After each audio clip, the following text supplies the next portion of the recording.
या देवी सर्वभूतेषु मातिर्पुरभैरवी रूपेण संस्थिता।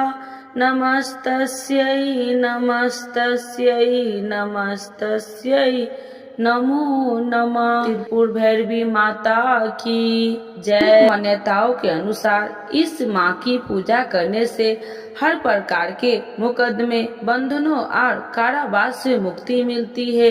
माँ को त्रिपुरा भैरवी, चैतन्य भैरवी, सिद्ध भैरवी, भुवनेश्वर भैरवी, संपदा भैरवी, कमलेश्वरी भैरवी, कालेश्वरी भैरवी, कमलेश्वरी भैरवी, नित्य भैरवी, रुद्र भैरवी, भद्र भैरवी तथा सटकुटा भैरवी भी कहा गया है। आज गुप्त नवरात्रि का छठा दिन है। आज भक्त माँ त्रिपुर भैरवी की पूजा अर्चना करेंगे। त्रिपुर भैरवी को बंदी छोर माता कहा गया है। पौराणिक मान्यताओं के अनुसार इन माँ की पूजा करने से हर प्रकार के मुकदमे, बंधनों और कारावास से मुक्ति मिलती है। माँ त्रिपुर भैरवी की उत्पत्ति कैसे हुई? दुर्गा सप्तशती के अनुसार त्रिपुर भैरवी के उग्र स्वरूप की क्रांति हजारों उगते सूर्य के समान है। धार्मिक कथाओं में इस बात का वर्णन है कि माता त्रिपुर भैरवी की उत्पत्ति महाकाली के छाया विग्रह से हुई है। देवी भागवत के अनुसार छठी महाविद्या त्रिपुर भैरवी है। त्रिपुर भैरवी का स्वरूप, माता त्रिपुर भैरवी का स्वरूप माँ काली जैसा ही है। माँ के 3 नेत्र और 4 भुजाएं हैं। माँ के बाल खुले हुए हैं। इनका एक नाम पोष्टी भी है। माँ के कई और नाम से भी जाना जाता है, जैसे रुद्र भैरवी, चैतन्य भैरवी, नित्य भैरवी, भद्र भैरवी, कलेश भैरवी, श्मशान भैरवी, संपदा भैरवी। माता त्रिपुर भैरवी की पूजा करने से सौभाग्य, आरोग्य, सुख की प्राप्ति होती है। माता त्रिपुर भैरवी की पूजा करने से मनोवांछित विवाह की इच्छा पूरी हो जाती है। माता त्रिपुर भैरवी की पूजा करने से व्यापार और करियर में वृद्धि होती है। माता त्रिपुर भैरवी की पूजा करने से समस्त पापों का नाश होता है। आज सुनते हैं नवरात्रि के छठे दिन माता कात्यायनी की कथा, आरती, मंत्र और पूजा विधि। तो एक बार बोलिए प्रेम से कात्यायनी माता की जय, भगवती माता की जय। माँ दुर्गे के छठे हुए स्वरूप का नाम कात्यायनी है। जब पृथ्वी पर असुरों का उत्पात बहुत बढ़ गया था, तब ऋषि मुनियों समस्त प्राणियों को दुष्ट असुरों से अत्याचार से मुक्ति दिलाने के लिए माँ आदि शक्ति कात्यायनी स्वरूप में प्रकट हुई थी। तो आइए जानते हैं माँ कात्यायनी की कथा, पूजा विधि, मंत्र, प्रिय फूल, भोग और आरती के बारे में। कात्यायनी माता की कथा। कत नामक एक प्रसिद्ध महर्षि थे। उनके पुत्र का नाम कत्य ऋषि था। इन्हीं कत्य ऋषि के गोत्र से अति प्रसिद्ध महर्षि कात्यायन का जन्म हुआ।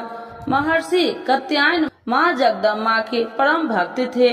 महर्षि कात्यायन की प्रबल इच्छा थी कि माँ भगवती उनके घर पुत्री के रूप में जन्म ले। जगदम्बा की उपासना करते हुए उन्होंने बहुत वर्ष तक बड़ी कठोर तपस्या की।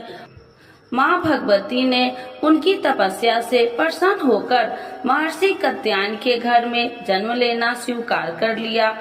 आश्विन कृष्ण चतुर्दशी को ये महर्षि कात्यायन की पुत्री के रूप में माता जी का जन्म हुआ। जन्म के उपरांत कात्यायन ऋषि ने माता आदि शक्ति की विधिवत पूजा का आयोजन किया। शुक्र, सप्तमी, अष्टमी तथा नवमी तक 3 दिन इन्होंने कात्यायन ऋषि की पूजा ग्रहण करके 10वीं को महिषासुर का वध कर दिया। महिषासुर का वध करने के पश्चात समस्त देव मानव लोकों में माँ दुर्गा की जय जयकार होने लगी। कात्यायन ऋषि की पुत्री होने के कारण माताजी कात्यायनी के नाम से विख्यात हुई। दूसरी कथा के अनुसार जब दानव महिषासुर का अत्याचार पृथ्वी पर बहुत बढ़ गया, तब भगवान ब्रह्मा, विष्णु, महेश तीनों ने अपने अपने तेज का अंश देकर महिषासुर के विनाश के लिए एक देवी को उत्पन्न किया। महर्षि कात्यायन ने सर्वप्रथम माँ कात्यायनी की पूजा की। इसी कारण से यह कात्यायनी कहलाई। माँ कात्यायनी अपने भक्तों को निश्चित फल प्रदान करती है। भगवान कृष्ण को पति रूप में पाने के लिए ब्रज की गोपियों में इन्हीं की पूजा काली नदी यमुना के तट पर की थी। ये ब्रज मंडल की अधिष्ठात्री देवों के रूप में प्रतिष्ठित है। भगवान श्री कृष्ण ने भी माता कात्यायनी की पूजा की थी। कात्यायनी माता की छवि, इनका स्वरूप अत्यंत ही भव्य और दिव्य है। इनका वर्ण सोने के समान चमकीला और उज्जवल है।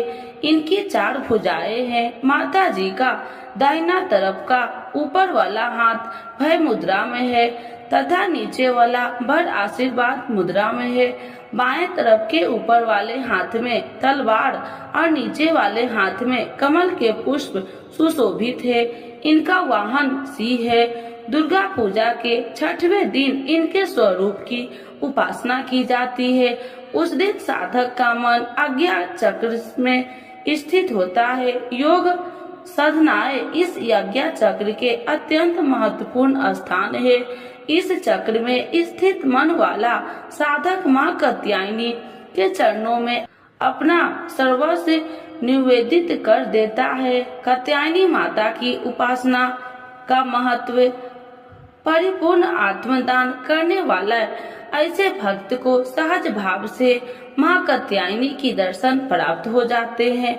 माँ कात्यायनी की भक्ति और उपासना द्वारा मनुष्य को बड़ी सरलता से अर्थ, धर्म, काम, मोक्ष 4 फलों की प्राप्ति हो जाती है।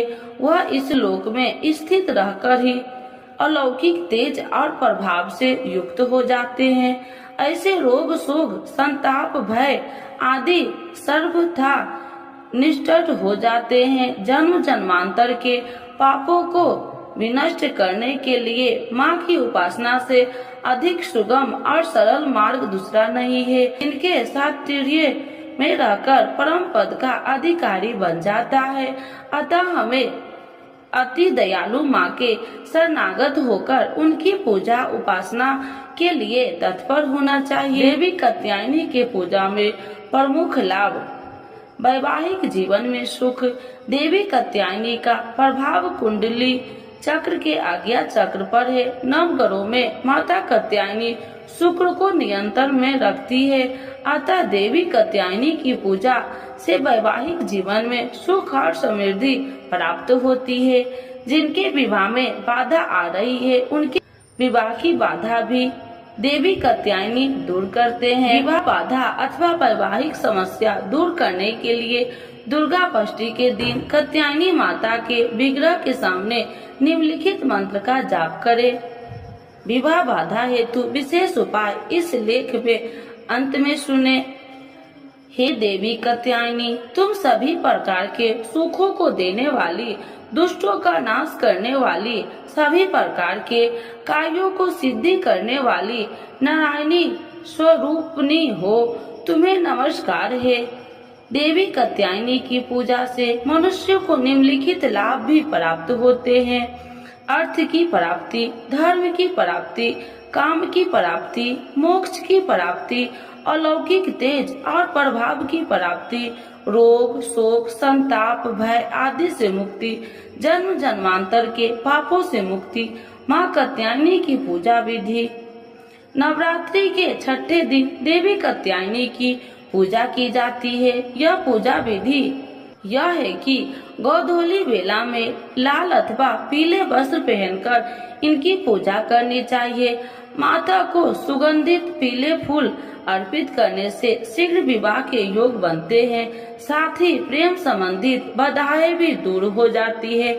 नवरात्रि के 6ठे दिन सर्वप्रथम स्नान ध्यान करके कलश की पूजा करें। इसके पश्चात माता कात्यायनी और माँ दुर्गा की पूजा करें। पूजा प्रारंभ करने से पहले माँ को स्मरण करके हाथ में फूल लेकर संकल्प जरूर कर ले।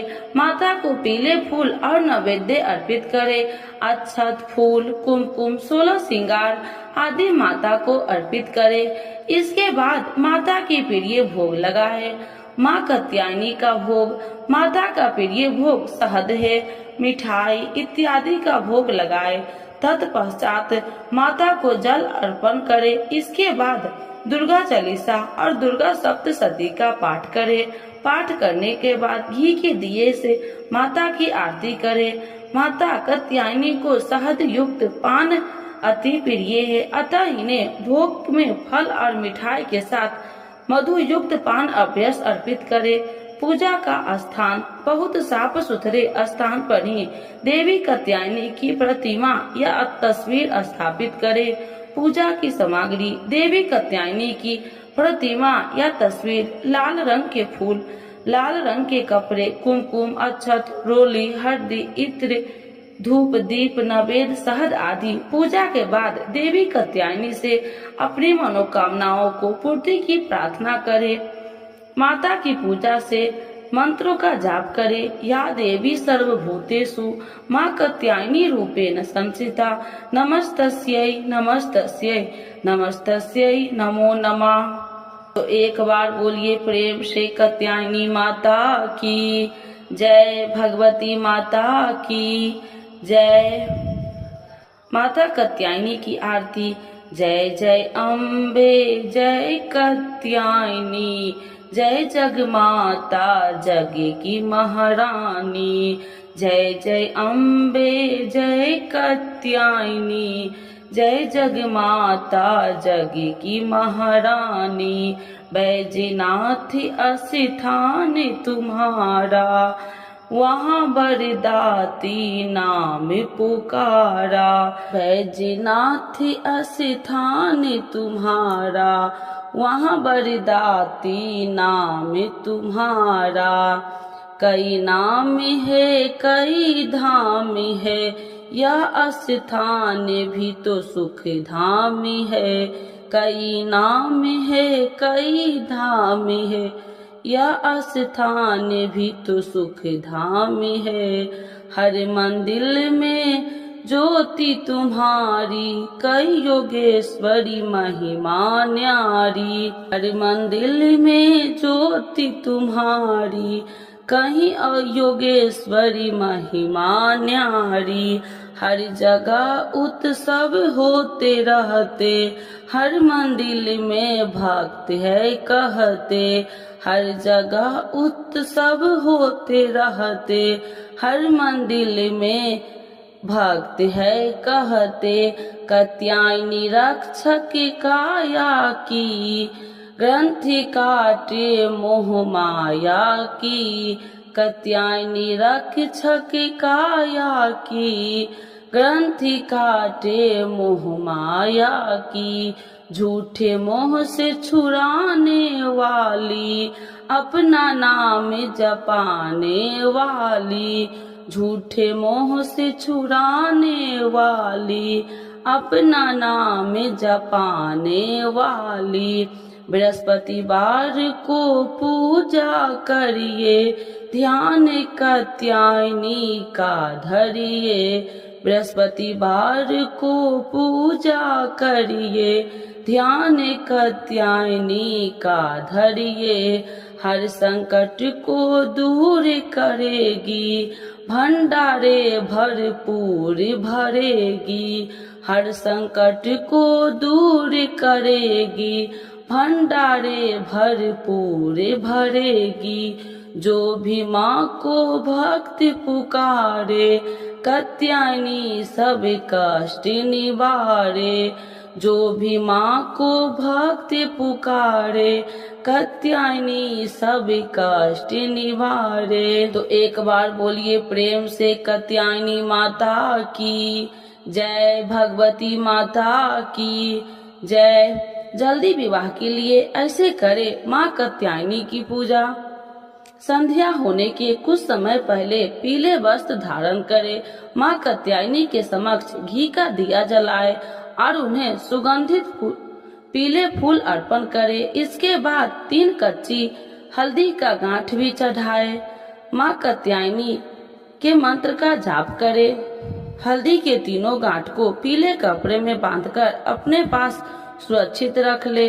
अब माँ कात्यायनी को शहद मधु अर्पित करे। अगर शहद मिट्टी या चांदी के बर्तन से अर्पित किया जाए तो अति उत्तम है। इसे करने से आपके प्रभाव से बढ़ोतरी होगी और आपकी आकर्षण क्षमता भी बढ़ेगी। माता कात्यायनी का चित्र या यंत्र अपने सम्मुख रखकर रक्त पुष्प से पूजन करे। यदि चित्र या मंत्र न मिले तो दुर्गा जी का चित्र अपने सामने रखकर निम्नलिखित मंत्र का 51 माला प्रतिदिन जपे। आपकी मनोकामनाएं अवश्य पूरी होगी। आशा करता हूँ कि मेरा यह प्रयास आपको पसंद आया होगा। इस प्रकार की जानकारी हेतु हमारे चैनल को सब्सक्राइब करें और बेल आइकन घंटी को दबाएं। तो एक बार बोलिए प्रेम से कात्यायनी माता की जय। आइए भक्तों, आज सुनते हैं आषाढ़ गुप्त नवरात्रि में सुने नवरात्रि की कथा। देवियों की मिलेगी कृपा और होगी हर मनोकामना पूर्ण। तो एक बार बोलिए प्रेम से दुर्गा महारानी की जय, भगवती माता की जय। श्री बृहस्पति जी बोले, हे ब्रह्मा जी, आप अत्यंत बुद्धिमान, सर्वशास्त्र और चारों वेदों को जानने वाले में श्रेष्ठ हो। हे प्रभु, कृपा कर मेरा वचन सुनो। चैत्र, आश्विन, माघ और आषाढ़ मास के शुक्ल पक्ष में नवरात्र का व्रत और उत्सव क्यों किया जाता है? हे भगवान, इस व्रत का फल क्या है? किस प्रकार करना उचित है? और पहले इस व्रत को किसने किया, सो विस्तार से कहो। श्री बृहस्पति जी का ऐसा प्रश्न सुनकर ब्रह्मा जी ने कहने लगे, हे बृहस्पति देव, प्राणियों का हित करने की इच्छा से तुमने बहुत ही अच्छा प्रश्न किया है।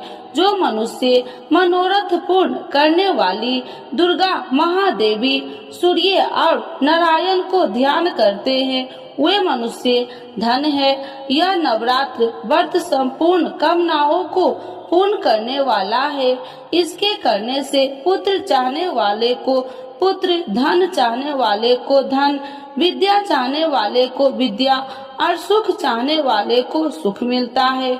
इस व्रत को करने से रोगी मनुष्य को रोग दूर हो जाता है और कारागार में पड़ा हुआ मनुष्य बंधन से छूट जाता है। मनुष्य की तमाम विपत्तियां दूर हो जाती है और उसके घर में संपूर्ण संपत्ति आकार उपस्थित हो जाती है।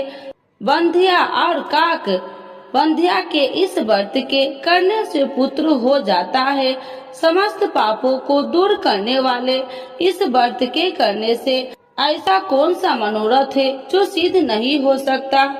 यदि व्रत करने वाला मनुष्य सारे दिन का उपवास न कर सके तो एक समय भोजन करे और उस दिन बंधावों सहित नवरात्रि व्रत की कथा श्रवण करे।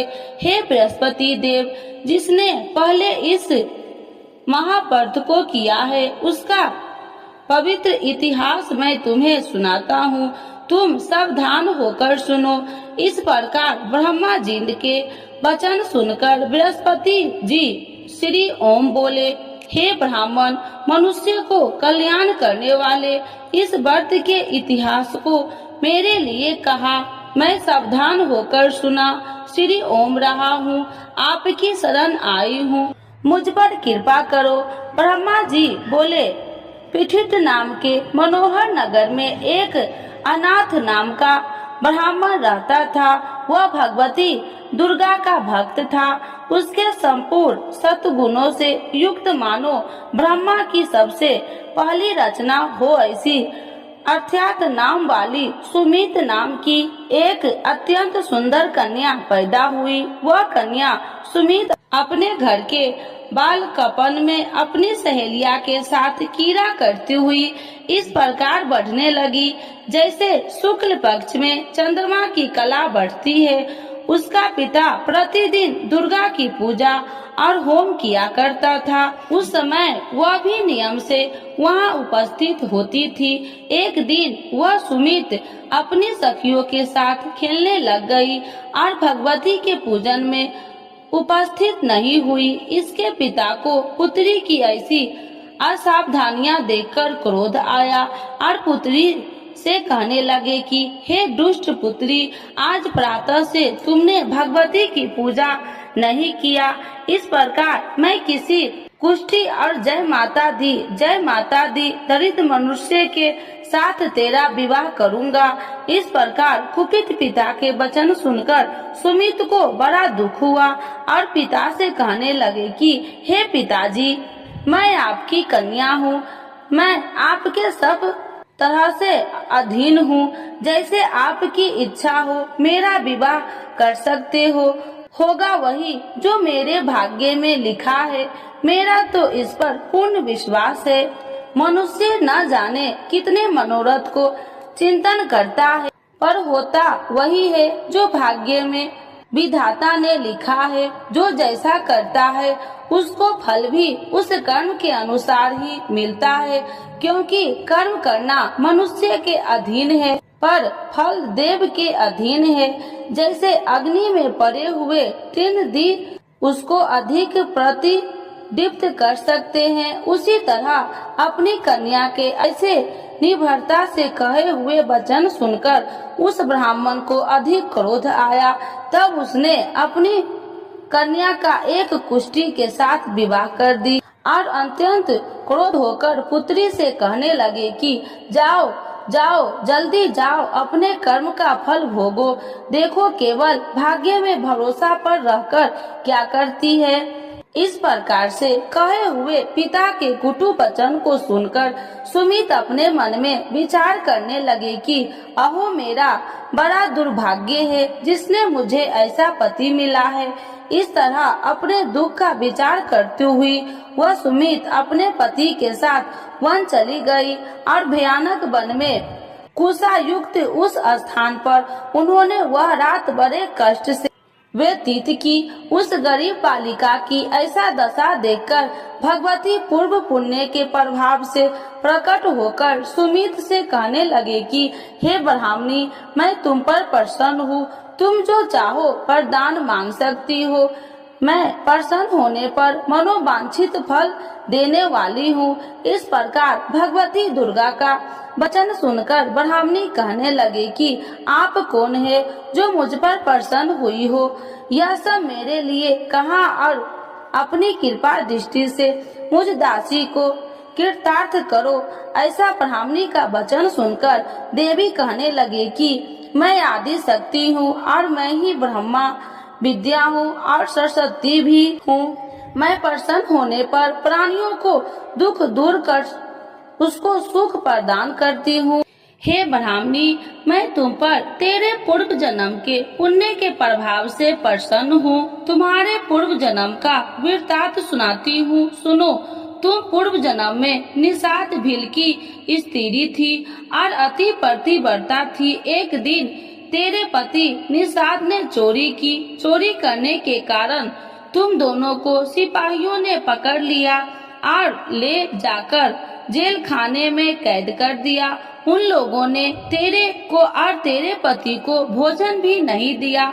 इस प्रकार नवरात्र के दिनों में तुमने न तो कुछ खाया और न जल ही पिया, इसीलिए 9 दिन तक नवरात्र का व्रत हो गया। हे ब्राह्मणी, उन 9 दिनों में जो व्रत हुआ उस व्रत के प्रभाव से प्रसन्न होकर तुम्हें मनोवांछित वस्तु दे रही हूँ। तुम्हारी जो इच्छा हो सो मांगो। इस प्रकार दुर्गा के कहे वचन सुनकर ब्राह्मणी बोली, अगर आप मुझ पर प्रसन्न है तो हे दुर्गे, आपको प्रणाम करती हूँ। कृपा करके मेरे पति को कोढ़ को दूर करो। देवी कहने लगे कि उन दिनों में जो तुमने व्रत किया था उस व्रत के एक दिन का पुण्य अपने पति को कोढ़ दूर करने के लिए अर्पण करो। मेरे प्रभाव से तेरा पति कोढ़ से रहित और सोने का समान शरीर वाला हो जाएगा। ब्रह्मा जी बोले। इस प्रकार देवी का वचन सुनकर वह ब्राह्मणी बहुत प्रसन्न हुई और पति को निरोग करने की इच्छा से ठीक है ऐसी बोली। तब एक उसके पति का शरीर भगवती दुर्गा की कृपा से कुष्ठहीन होकर अति कांति युक्त हो गया, जिसकी कांति के सामने चंद्रमा की कांति भी क्षीण हो जाती है। वह ब्राह्मणी पति की मनोहर देह को देखकर देवी को अति पराक्रमी वाली समझकर स्तुति करने लगी। हे दुर्गे, आप दुर्गत को दूर करने वाली, तीनों जगत को सनातप हरने वाली, समस्त दुखों को दूर करने वाली, रोगी मनुष्य को निरोग करने वाली, प्रसन्न होने पर मनोवांछित वस्तु को देने वाली और दुष्ट मनुष्य को नाश करने वाली हो। तुम ही सारे जगत की माता और पिता हो। हे अम्बे, मुझ अपराध रहित अबला की मेरे पिता ने कुष्ठ के साथ विवाह कर मुझे घर से निकाल दिया। उसकी निकाली हुई मैं पृथ्वी पर घूमने लगी। आपने ही मेरा इस आपत्ति रूपी समुद्र से उद्धार किया है। हे देवी, आपको प्रणाम करती हूँ, मुझ दीन की रक्षा करो। ब्रह्मा जी बोले कि हे बृहस्पति, इसी प्रकार उस सुमित ने मन से देवी की बहुत स्तुति की। उससे की हुई स्तुति सुनकर देवी को बहुत संतोष हुआ और ब्राह्मणी से कहने लगी कि हे ब्राह्मणी, तुम्हारे उद्याल नाम का एक अति बुद्धिमान, धनवान, कार्तिवान और जितेंद्रिय पुत्र शीघ्र ही होगा।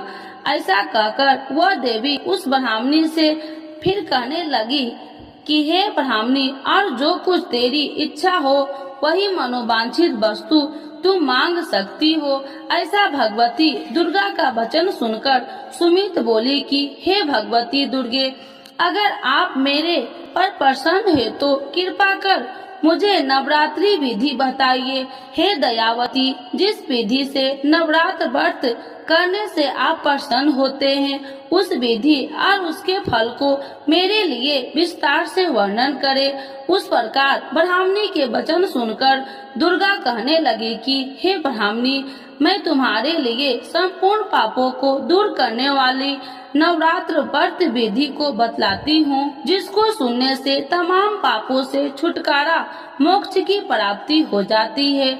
आश्विन मास के शुक्ल पक्ष की प्रतिपदा से लेकर 9 दिन तक विधि पूर्वक व्रत करे। यदि दिन भर का व्रत न कर सके तो एक समय का भोजन करे। पढ़े लिखे ब्राह्मणों से पूछकर घट स्थापना करे और वाटिका बनाकर उसको प्रतिदिन जल से सींचे।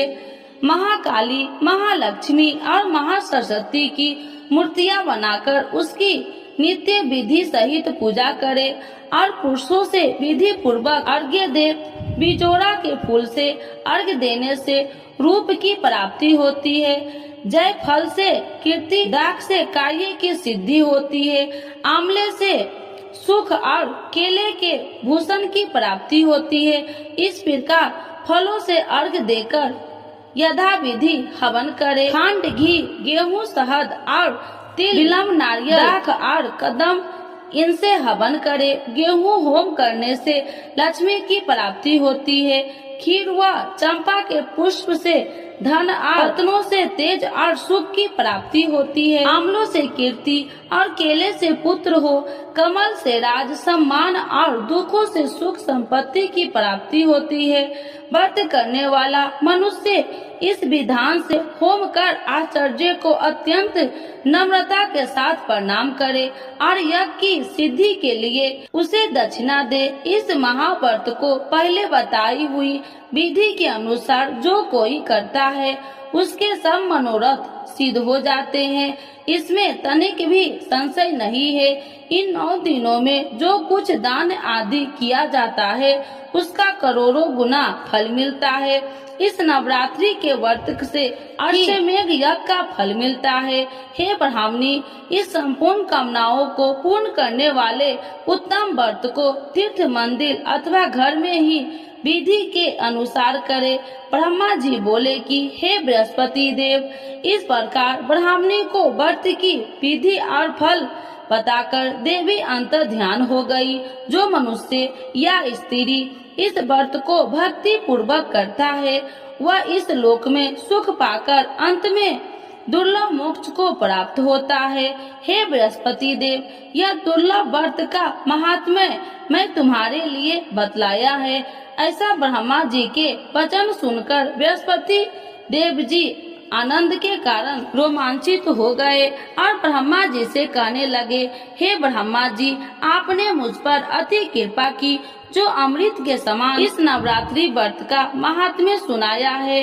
हे प्रभु, आपके बिना और कोई इस महात्म्य को सुन सकता है। ऐसा बृहस्पति जी के वचन सुनकर ब्रह्मा जी बोले कि हे बृहस्पति देव, तुमने सब प्राणियों का हित करने वाले इस व्रत अलौकिक व्रत को पूछा है, इसीलिए तुम धन्य हो। यह भगवती शक्ति संपूर्ण लोकों को पालन करने वाली है। इस महादेवी के प्रभाव को कौन नहीं जान सकता है। तो एक बार बोलिए प्रेम से दुर्गा महारानी की जय, नव दुर्गा माता की जय, भगवती माता की जय।